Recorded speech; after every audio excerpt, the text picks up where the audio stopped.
Everybody, welcome back to a Divorce Workshop Live. Today we have Rev G back on again, who's going to talk to us about empowerment and resiliency.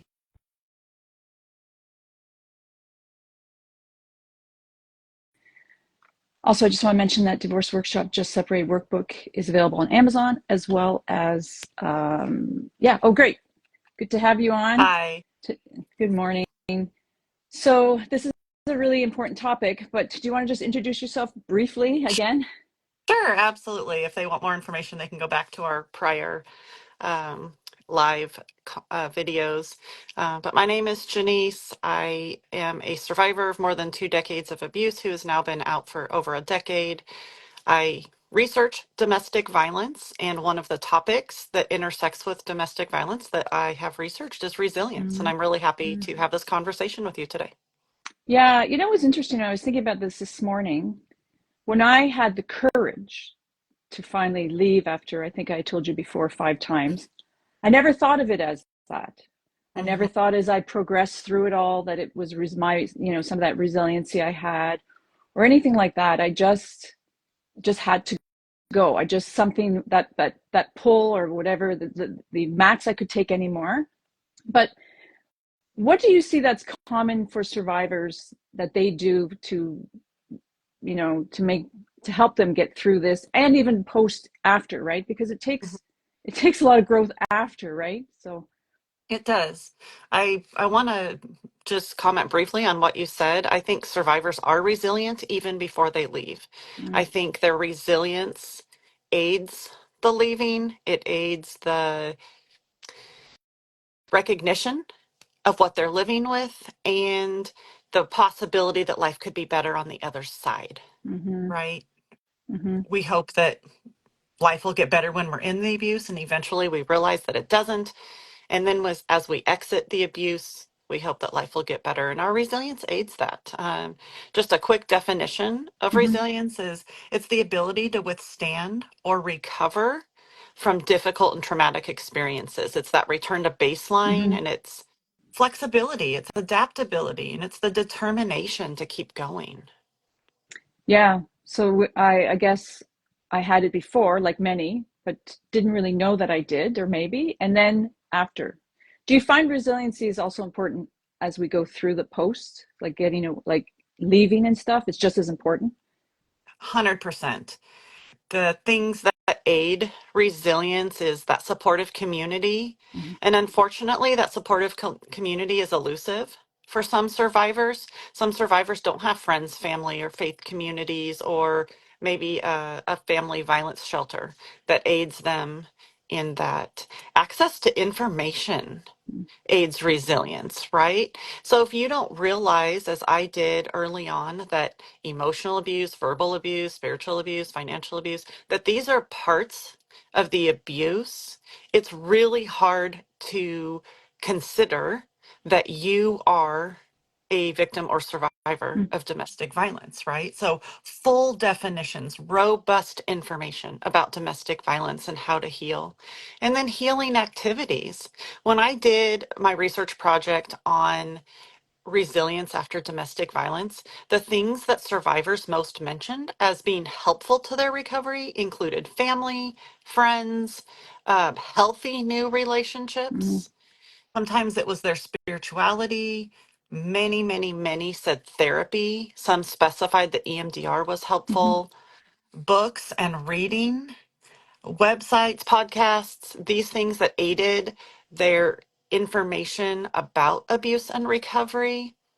And then many mentioned the arts, music, theater, poetry. Many mentioned exercise, getting out there and running or doing yoga or finding a sport. Someone mentioned pickleball. Someone mentioned pickup basketball. So having something physical to do with the frustration that comes, because as you mentioned, abuse doesn't end just because you leave the relationship. A lot of times it morphs into this post-separation abuse, particularly if you have children. So having friends, family, exercise, information, therapy to help you deal with that frustration that comes up during healing, that's important. Yeah, so I've done a lot of trauma education too, and when you mentioned that, and that the book "The Body Keeps the Score" is one that everybody that's gone through this type of should be reading. It's at their library. Mhm. He's got some free stuff on the on the website, YouTube's as well. But trauma yoga is really also beneficial. Like, so moving your body, like you said, is really important. I want to mention, is there a lot of we talked about support systems are kind of lacking. Is there any online communities or anything like that, or are they like it's sketchy or not I facilitated think properly? I would say both and. There are online communities. Not every survivor is a great fit for any Hmm. just open community. Unfortunately, not all are well regulated. Some have found new abusers in the community or guys who are trying to pick up on women who are coming out of relationships. That's obviously not a helpful Hmm. thing. Sometimes you are a survivor of maybe mostly verbal and emotional abuse, and maybe a group that focuses on physical assault isn't as helpful to you as maybe a different group would be. So I think just like you have to find the right therapist, and maybe the first and second time you don't find the right therapist, and maybe it's the third or fourth try that you find it, it's the same with a online support group. Hmm. Don't feel you have to stay in a group that doesn't fit your needs, because there are others out there that will be better for you. Yeah, because peers can be very vital, Hmm. but again, it's finding the right peers Yes. for people. So, is there anything else? Like, we know that support systems are incredibly important, making sure they're the right ones, and therapists, making sure it's the right therapist, if you can afford therapy. Um, Yeah, that's a big deal too, because not everyone has access to good mental health resources, often because of lack of funding. Copays might be high. Maybe your health insurance doesn't even cover therapy. Family violence shelters in the United States often offer free counseling for both the victims and the victims' children. Sometimes there's a waiting list, but I always recommend get yourself and your children into that shelter therapy or onto those waiting lists, because it's free, because it's helpful. They're going to focus on the red flags. They're going to focus on healing. They're going to focus on making sure you don't end up in the same place again. Because unfortunately, it is a reality that sometimes a survivor will get out of one abusive mhm, relationship and end up in another, as I have talked about before. mhm. Yeah, and I was just thinking, like, it's also really important that children, um, if they can, get some, counseling as well because of what they've witnessed and seen, Hmm. to help them understand and have some of their emotions or feelings come out. And so that's really important It is important, 100%. for children. Is there any other things like, resiliency is really important, but we want to talk a bit about empowerment. So what do you mean by empowerment? Having that ability to believe in yourself and move forward. Mm, Sometimes people in the helping professions will say they try to empower other people. And in social work, we try to think about that phrasing carefully, because a survivor already has power. So we're not really imparting something into a survivor that she doesn't already have. Maybe we want to wake up the power. Maybe we want to increase the power that a survivor has in her own life. And certainly we want to support that, right? As a survivor starts to heal and learns about their own resilience, we want to make sure that that survivor has access to what she or he in those mhm. cases needs to continue to heal. We want to make sure that that survivor feels empowered to heal. Yeah, and continuing to feel that, Yeah, right? Because we ongoing. can, yeah, right, ongoing because of old wounds, patterns, and behaviors, right? So you got to keep. That's why the support, like for me, I had a decent support system that helped at least validate and encouraged, right, for me to leave, right? So that was helpful. Yes. But I also wanted to mention that you know getting to know your finances is empowering, um, right? Like the legal, like that's all, it's not just therapy and that, but also becoming empowered or learning about stuff, right? That's really important for your day-to-day lives again. Again, yes, that is that access to information that is so vital. So someone who is new to the family court system may not understand what they're up against. And it varies from location to location, but a lot of times there is difficulties within the family court system or within a custody battle that it really helps to have some information or a peer who's gone through it before Mm-hmm. to be there to walk with you as you go through those early stages of, the first hearings, the first motions, the first time you have to drop your kid off at something they don't want to do with a person who has been harmful. It's important to walk through those with people who've been there, with people who support you. It's so much harder to do it alone. Are there any services like that?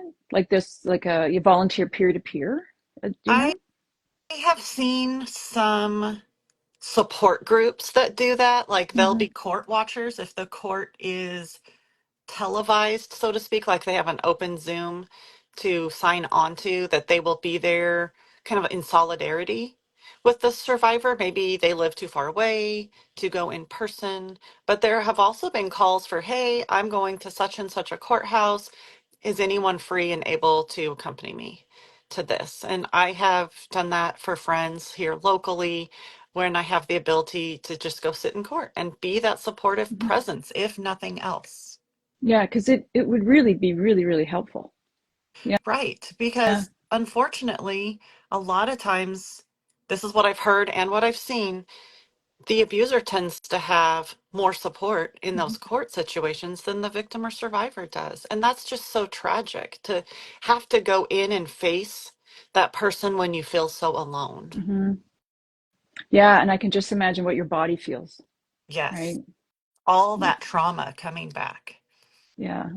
I also want to mention about confidence. Like for me, I don't know if I mentioned before in one of our other discussions, but before I left, I had hardly any confidence that I didn't even think I could work at the variety store. Like I was so low self-esteem, low confidence. And so something I did is I went back to school for some reason, and it started building like little steps that I could do this, even though I had been my first degree was years before.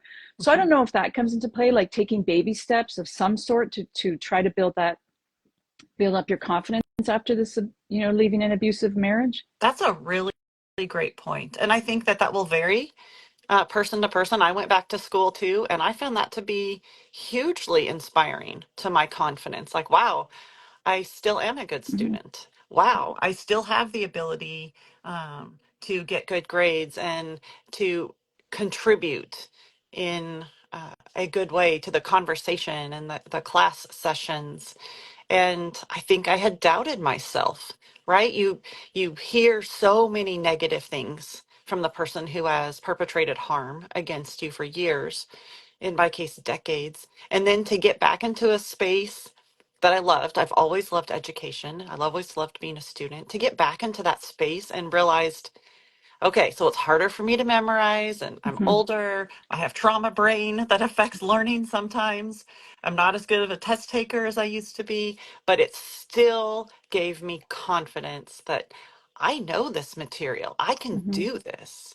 And maybe for someone, it's getting a job in a field they love Mm-hmm. or um, volunteering at their Mm-hmm. kids' school, being an advocate for something that they love, right? It doesn't have to be domestic violence Mm-hmm. like you and I are kind of intersecting with that space. It doesn't have to be abuse if you don't want to talk about abuse.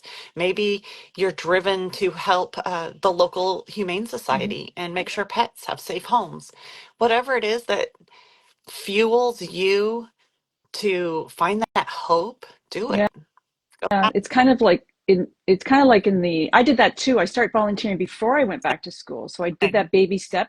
I can tell you, Janice, the first time I went for a volunteer interview, I was like beside myself and scared. I was like how can I do this? It was just it was a volunteer job, but that's what it took, and that built on my confidence, which helped me, I think, at the end finally have that inner determination and courage to leave. But Yeah, it's really important. That's why I said it's like kind of doesn't have to be big steps. Like people Right. always assume it has to be big steps. It can just be little. And we would say in my field too is that it's kind of trying to make meaning, trying to find something for yourself that Yeah. builds you up. Because as 100. you said, we've been stripped. A lot of us have been stripped. So I Yeah. wanted to ask you, so the people that are still struggling that are in it, right? Um, do you have any tips or anything that can guide them when, because we've both been there when we've been in it. Um, and we already mentioned one, like do try to, if you can do volunteer or Mhm. something small, but do you have any tips for them? Finding that community support, wherever that is for you, is so helpful because you will have someone in your corner. And that helps the baby steps, Mm-hmm. right? Knowing that there's someone out there who believes in you aids you on those baby steps. Separate yourself from the stuff that hinders recovery.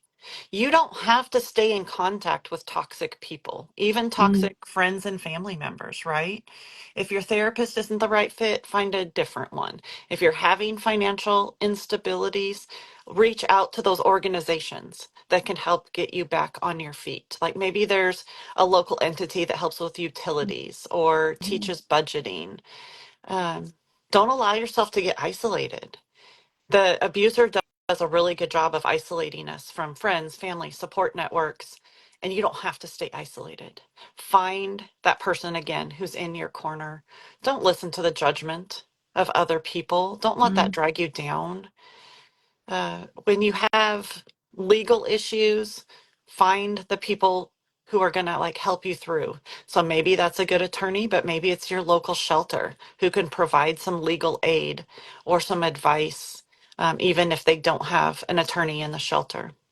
If you're in a rural area, it might be harder to find support. The rural areas are not as financed Mm-hmm. with shelters and therapists and social workers, but maybe you need to go to the next county. If you kind of run up against a brick wall and you're just not finding your help, keep trying. Don't give up because you are so worth finding that hope, Mm-hmm. getting back on your feet, and living life with joy. Yeah, great points, Janice. I also want to say, like, that's kind of, for most of us, it's planning, right? Like, it took me years. It's probably took you years of figuring out and planning. I did some secretive stuff because that's what I had to do, Same. right? Like I did, and I don't have guilt about that because that's what I had to do. I had to do that for my kids and myself. So not that I don't want you to keep doing it after. I'm just saying like that's kind of what You I had to you do to have to survive. be careful, Hmm. right? And we don't mean being secretive in a bad or negative Yep. way. We're talking about the secret that is self-preserving Yep. or preserving of our children. We're talking about maybe not airing every detail Hmm. about our plans to leave or get help Hmm. at the end. We're not advocating for people to start lying. We're advocating for Hmm. people to be careful Exactly. in the steps that they take to save themselves and their children. Yeah, that's a good way to put it, right? Mhm. And it was necessary. It's necessary Absolutely. for most of us. Yeah. Yeah. Yeah. Yeah. So are there any other tips or anything? I mean, it's been a great discussion already, and you've given wonderful tips already, but do you have anything else before we wrap it up? I think just one of the things at the end of this resilience research that I did was Hmm. I asked the participants, what brings you joy? And I tell you what, after discussing abuse and some dark traumas, their faces all lit up, every single one Mm. of them.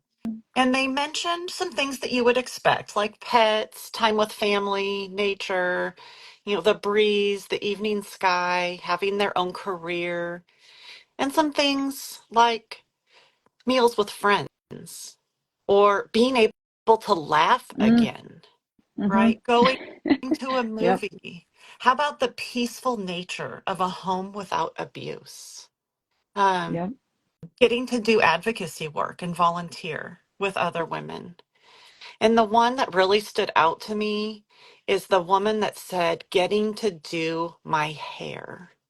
Oh. He had controlled her so much that she had never had any ability to do anything with her hair like she would have wanted to.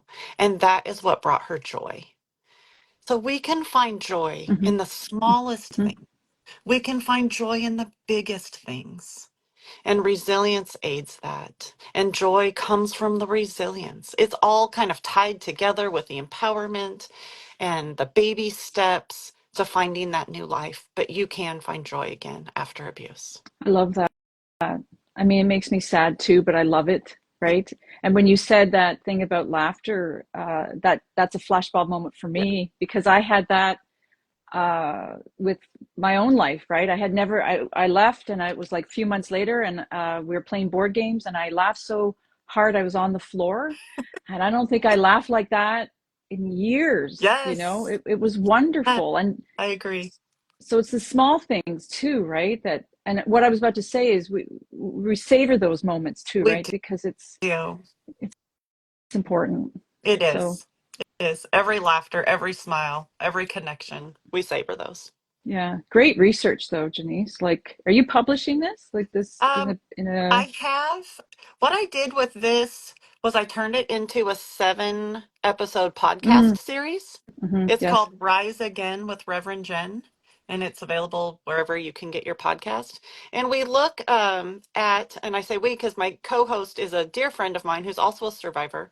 We talk about some of our own experiences, but we tie that in with the research that I did Hmm.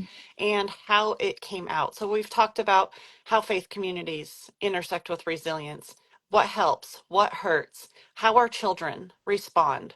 So I invite anyone who is interested in resilience after domestic violence to go check out that podcast and see, because hearing about other people's successes fuels ours, right? Hmm. Knowing that I had friends who had succeeded after exiting abuse helped me. Oh, And I definitely. hope that our stories continue to inspire Yeah, others. I've listened to some of your episodes. They're really Thank good. you. And Thank you. yeah, they're really important topic too. So that's great, great information. Does anyone have any questions for Reverend G before we wrap it up? Otherwise, it was really great to have you on again. And Thank you so much. I always enjoy yeah, speaking I with learned you. so much. And, you know, I'm like you, I'm a lifelong learner and it's great. I'm glad we both got through our degrees and Yes. you still are, even though we went through so much. So, yeah, good, good. Anyways, we're going to have you on the podcast soon and hope to have you on live again and take care, everybody. And thanks, Janice. Thank you. Appreciate it. Okay, bye bye. Bye.